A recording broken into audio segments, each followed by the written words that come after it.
தெய்வங்கள் எல்லாம் தோற்றே போகும் தந்தை அன்பின் முன்னே தாலாட்டு பாடும் தாயின் அன்பும் தந்தை அன்பின் பின்னே.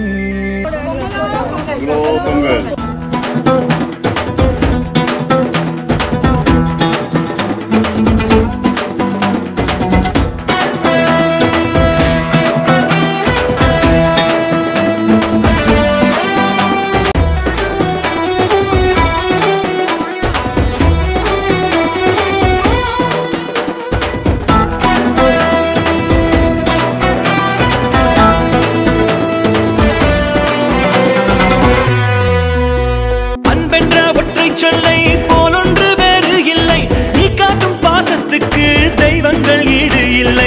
என் நெஞ்சம் உன்னை மட்டும் கடிகாரம் உள்ளாய் சுற்றும், நொடி நேரம் நீ பிரிந்தால் அம்மாடி உயிரே போகும். நீ சொன்னால் எதையும் செய்வேன், தலையாட்டும் பொம்மையாவேன். செத்தாலும் புதைத்தாலும் செடியாக முளைத்தாலும் என் வாசம் உனக்கல்லவா. பொங்கல்னா இப்படி கொண்டாடணுங்க. ஸ்னேகனும் கன்னிகா ஸ்னேகனும் அவங்களோட சொந்த ஊர்ல பொங்கலை குடும்பத்தோடு சேர்ந்து செலிப்ரேட் பண்ணியிருக்காங்க. இந்த வீடியோவை கன்னிகா அவங்களோட சோஷியல் மீடியா பேஜ்ல ஷேர் பண்ணியிருக்காங்க. ஸ்னேகன் சாருடைய குடும்பம் வந்து பெரிய குடும்பம் அப்படின்னு நம்ம கேள்விப்பட்டோம்.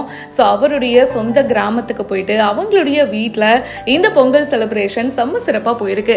எல்லார்கிட்டையும் வந்து ஒரு மண்பானையில் அரிசி வாங்கி அதுக்கப்புறமா பானையை வந்து வெளியில் வச்சு விறகுலாம் போட்டு அண்ட் அதுக்கப்புறமா பொங்கல் வைக்கிறாங்க.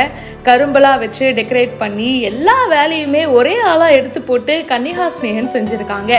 2 பானையிலையும் பொங்கல் வச்சு கரும்பு வச்சு அதுக்கப்புறமா இலை போட்டு அண்ட் அதில் சக்கரை பொங்கல் வச்சு சூரியனுக்கு வந்து படைச்சு குடும்பத்தோடு சேர்ந்து சாமி கும்பிட்டுருக்காங்க. வீட்டில் பூஜை பண்ணி ஸ்னேகன் சாருடைய அப்பாவுக்கு, அதாவது அவங்களுடைய மாமனாருக்கு வந்து திருநீர் வச்சு விடுறது வரைக்கும் கன்னிகா ஸ்னேகன் பார்த்தீங்கன்னா ஒட்டுமொத்தமாக அந்த கையில் பொறுப்பு எடுத்துட்டு ரொம்ப சிறப்பாக செஞ்சுருக்காங்க. அண்ட் குடும்பத்தில் இருக்கிற எல்லாரும் வந்து பார்த்தீங்கன்னா பொங்கல் செலிப்ரேஷனை சேர்ந்தே பண்ணியிருக்காங்க அப்படின்னு சொல்லணும். இந்த வீடியோ பார்க்கும்போது இப்படிதாங்க பொங்கல் செலிப்ரேட் பண்ணணும் அப்படின்னு தான் சொல்ல தோணுது. ஏன்னா இப்போ சுச்சுவேஷன் காரணமாக பல பேர் வந்து ஃபேமிலியை விட்டு தனியாக இருப்போம், அப்பார்ட்மெண்ட்டில் இருப்போம், அப்படி தான் போயிட்டுருக்கோம். ஆனால் சொந்த ஊருக்கு போயிட்டு சொந்தக்காரங்க எல்லாரையும் சேர்த்துட்டு அண்ட் அவங்களோட சேர்ந்து அந்த மண்பானையில் பொங்கல் வச்சு பொங்கலோ பொங்கல் அப்படின்னு சொல்லும்போது அதில் இருக்கிற ஒரு சுகம் இருக்குது பாருங்க, அது வேற லெவலு.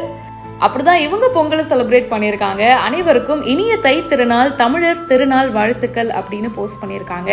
அண்ட் இதை பற்றி உங்களுடைய கருத்துக்களை கீழே கமெண்ட் பாக்ஸில் ஷேர் பண்ணுங்க. பிஹைண்ட் ரூட்ஸுக்கு இப்போவே ஃபாலோ பண்ணுங்க.